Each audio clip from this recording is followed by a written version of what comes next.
Shalom Aleichem, paracha de la semaine, parachat Bamidbar.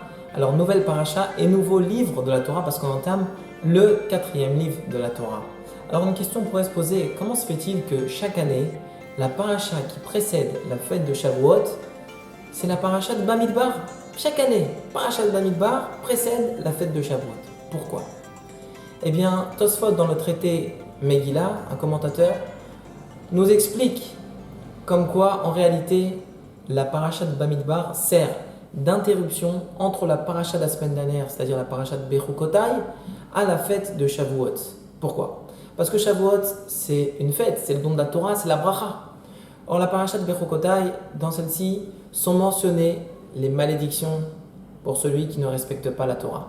Eh bien, c'est pas joli de juxtaposer des malédictions à des bénédictions.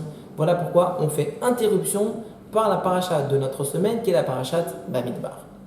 Rav Moshe Feinstein nous donne une autre explication qui est merveilleuse. Je veux vous la partager. Il nous dit la chose suivante.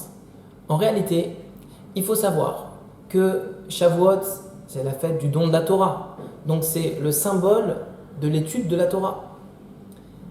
Qu'est-ce qui s'est passé dans Parashat Bamidbar? Dans la Parashat Bamidbar, on voit qu'Akadosh Baruch Hu a compté chaque juif. Il a compté un par un. D'accord. Maintenant, un juif peut se dire, regarde, je voudrais bien étudier la Torah, mais c'est quand même dur. Regarde, je ne suis pas jeune, j'ai pas commencé depuis tôt, depuis mon enfance. Si maintenant je veux commencer à étudier la Torah, ça va être dur pour moi. J'arrive pas, c'est pas pour moi. Je préfère laisser aux religieux d'étudier la Torah, c'est pas pour moi. Et donc du coup, on a tendance à se décourager, et à ne pas emprunter les bancs du Beth Midrash, de ne pas aller étudier la Torah. Eh bien justement, Akadosh Baruch Hu nous dit tu te trompes.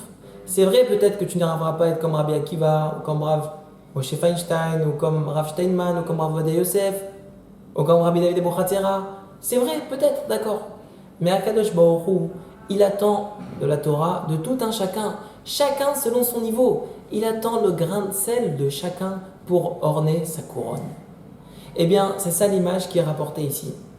Comme je l'ai dit, la paracha de Bamidbar, on voit qu'Akadosh Baruch Hu a énuméré chaque juif. Pourquoi? Parce qu'on compte ce qu'on aime. Un juif, tout individu, compte son argent. 100, 200, 300, 400. Pourquoi? Parce que naturellement, il aime son argent. Il veut savoir combien il y en a. Eh bien, c'est pareil. Quand tu comptes, c'est que tu aimes la chose. Akadosh Baruch Hu compte le Ham Israël parce qu'il aime. Et il les compte un par un. 1, 2, 3. Pourquoi? Parce qu'il aime tout un chacun.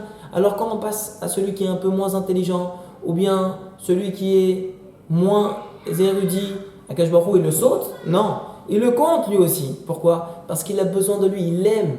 Il a besoin de lui pour orner sa couronne. Voilà, c'est ça le message de la paracha de Bamidbar qui précède la fête de Shavuot. La fête de Shavuot symbolise l'étude de la Torah, comme on l'a dit. Eh bien, ça vient nous dire, ne te décourage pas en croyant que ta Torah ne vaut rien et que ça ne sert à rien que tu étudies la Torah. Akadosh Baruch Hu compte sur toi. Donc mes amis, Shabbat Shalom, et qu'on ait des brachot, la tzlacha dans tout, que le corona soit derrière nous, qu'on n'ait plus d'épidémie de Shalom, et qu'à 100% on soit dans la santé, dans la bracha et dans la tzlacha. Et surtout n'oublions pas, chacun d'entre nous, Akadosh Baruch Hu, compte à sa Torah. Shabbat Shalom, Amen, Amen, Koto.